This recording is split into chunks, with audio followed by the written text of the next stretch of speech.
আর এবার যে খবর আপনাদের জানাবো, আরএসএস প্রধান মোহন ভাগবতের সভায় অনুমতি দিল কলকাতা হাইকোর্ট। এই সভা হবে পূর্ব বর্ধমানের সাই কমপ্লেক্সে। 16ই ফেব্রুয়ারি এই সভার অনুমতি দিয়েছে কলকাতা হাইকোর্ট। কোনো পরীক্ষার্থীর যেন কোনো অসুবিধা না হয় এবং শব্দ নিয়ন্ত্রণে নজর দিতে হবে আয়োজকদের, এমনটা নির্দেশ আদালতের। অর্ণবাংশুর সঙ্গে কথা বলবো। অর্ণবাংশু নিয়োগী আমাদের প্রতিনিধি রয়েছেন আমাদের সঙ্গে টেলিফোন লাইনে। অর্ণবাংশু, ঠিক কি নির্দেশ দেওয়া হয়েছে কোর্টের তরফ থেকে?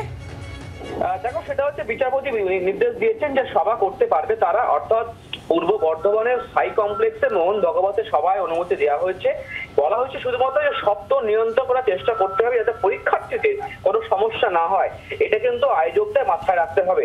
আয়োজকরা স্বীকার করে নিয়েছেন, তারা বলেছেন যে আমরা মাইক ব্যবহার করছি না, আমরা কিন্তু সাউন্ড বক্স ব্যবহার করবো যাতে কোনো সমস্যা না হয়।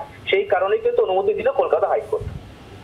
আহিলি, ধন্যবাদ অর্ণবাংশু। অর্ণবাংশু নিয়োগী আমাদের প্রতিনিধি ছিলেন আমাদের সঙ্গে টেলিফোন লাইনে। যে খবরের দিকে আমরা নজর রেখেছি, আরএসএস প্রধান মোহন ভাগবতের সভায় অনুমতি দিল কলকাতা হাইকোর্ট। পূর্ব বর্ধমানের সাই কমপ্লেক্সে এই সভা হবে, যে সভার অনুমতি দেওয়া হয়েছে। 16ই ফেব্রুয়ারির সভায় অনুমতি দিয়েছে কলকাতা হাইকোর্ট। কোনো পরীক্ষার্থীর যেন কোনো অসুবিধা না হয় তার জন্য শব্দ নিয়ন্ত্রণ করতে হবে, সেদিকে নজর দিতে হবে আয়োজকদের, এমনই নির্দেশ কলকাতা হাইকোর্টের।